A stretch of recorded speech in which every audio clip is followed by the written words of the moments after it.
Hello everyone, welcome to Make Gaming Easy.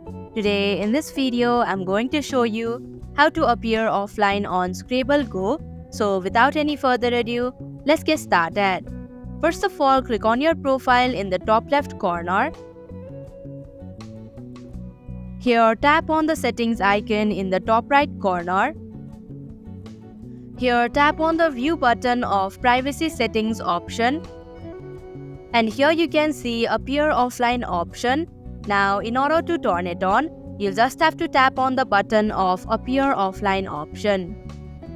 And that is how you can appear offline on Scrabble Go. Thank you for watching Make Gaming Easy. I hope this video was helpful to you.